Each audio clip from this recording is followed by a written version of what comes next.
Right,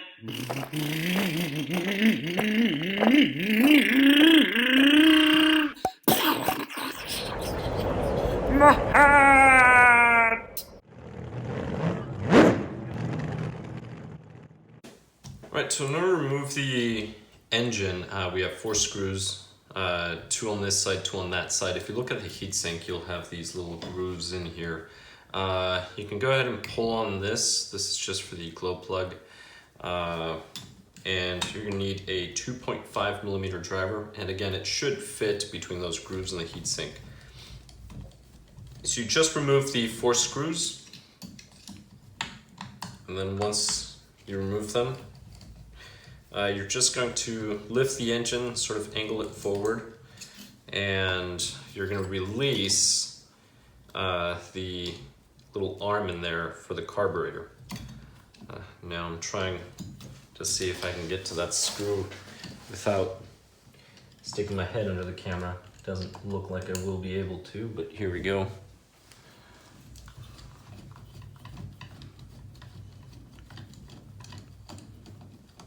All right, and one more. I'll tilt this so I can see. Now, if you're removing the shocks, just the shocks, it's easier if the engine's not installed, but you don't have to remove the engine. You can just remove the tuned pipe. All right, and that is it. Now, usually you can just wiggle this out, which I am going to, so I'll take this and then I'll just move this out, and that is it. But you can always remove everything. Since I'm cleaning everything, I'm going to be removing that. But once you're here, the carburetor, where it attaches, and I'm not sure if it's going to show very well on the camera, but it's in here. There's a little arm that looks like this, a little fork. And then the carburetor just has an arm that goes in there. And then when this moves, this slides the carburetor in and out. So that's why you're sort of moving this forward, and then you're gonna lift the engine so that it releases. So just moving this forward. And then, so as you, this is actually on the engine, so I guess I should go this way. So it's like this, so you're moving the engine forward and then you're sliding out, and that is it. So once you do that, just rotate the engine to the right just a little so it releases, and go ahead and disconnect the wires. I'm actually going to turn this a little over because I have the carburetor exposed and I don't want dirt in there. But that's something else to keep in mind. I will be removing the fuel line here. So if you really want to cover this up with something that is lint free, I'm going to leave it upside down. Later I'll clean it. I'm actually just going to put some tape later on to cover that up, but that is the engine. So just be mindful of the carburetor. Now you can always replace the lines as well. This would be a good time to do it. You don't have to if they are clean and they're not very old, but from time to time you should replace the fuel line, especially if there are kinks, marks, or if you think something's gotten in there. All right, so at this point, we can go ahead and remove the transmission. So for this, I'm gonna go ahead and flip the engine over, sorry, the chassis over. Actually, I might as well remove the tune pipe. Let me go ahead and remove the tune pipe. So the tune pipe, there's 2 ways of doing this. I'm just gonna remove this screw here. You can loosen the set screw that is in there as well, but this one's more accessible. And do not confuse the lines. You can always mark up the lines, or an easy way, this is gonna be the shorter line. That's gonna be the longer line, but just leave this line on the tune pipe and then leave the other line on the fuel tank. That makes it easy. All right.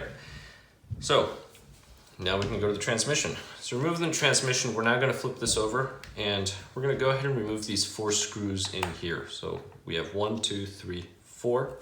We will remove those, and then we will also be removing these.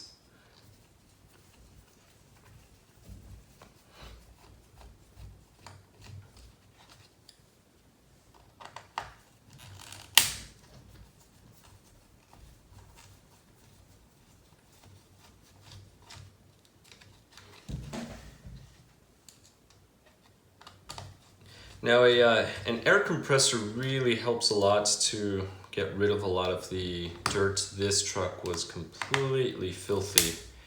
And then I just took an air compressor, blew out some of the dust. I should have done a little more work over here. I just realized I missed this side. But an air compressor does wonders. You just have to be careful with small components because there could be too much pressure and you could break something. That's something to keep in mind. So here we go. I have this with its screws. We'll leave them there. So at this point, transmission's already loose. The only thing we have to do is we have to remove these and it'll free everything up. So this will require a 2mm.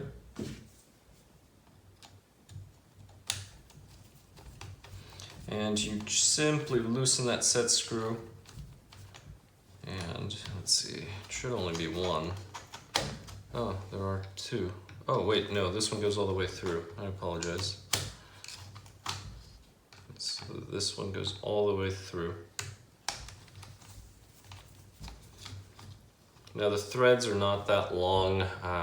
They're only about maybe, well, that looks like 6mm. But you remove that and now this can just slide out, and that is all. So we're going to do the same thing to this one over here. You could also sometimes, no, there's not enough wiggle room. Sometimes you can remove the whole shaft, but we're going to remove it here.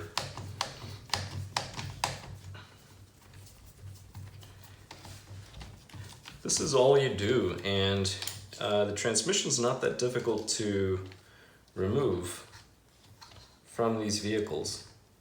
There's the other pin. Now, both of those pins are identical, so it doesn't matter if you mix the front and rear. The only thing you have to be mindful of is this one, this side has the pins for the brake.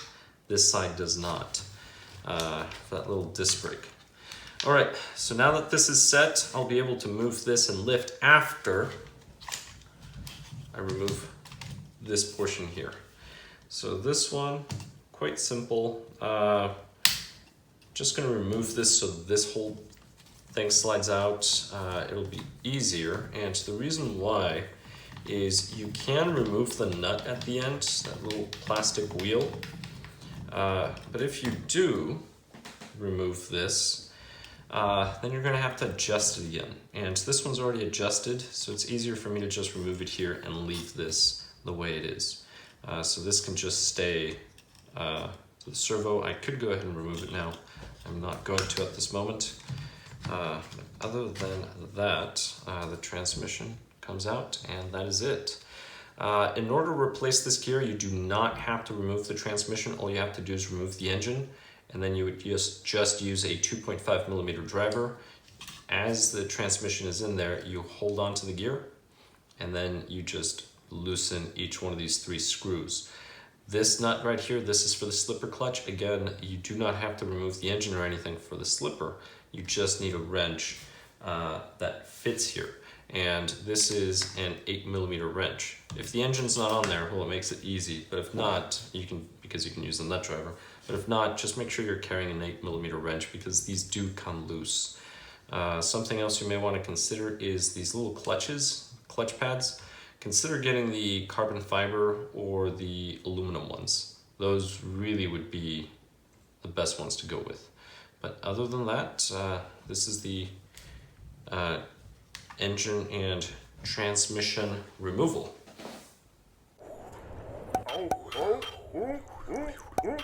What? Oh, my hair! My tongue! My room!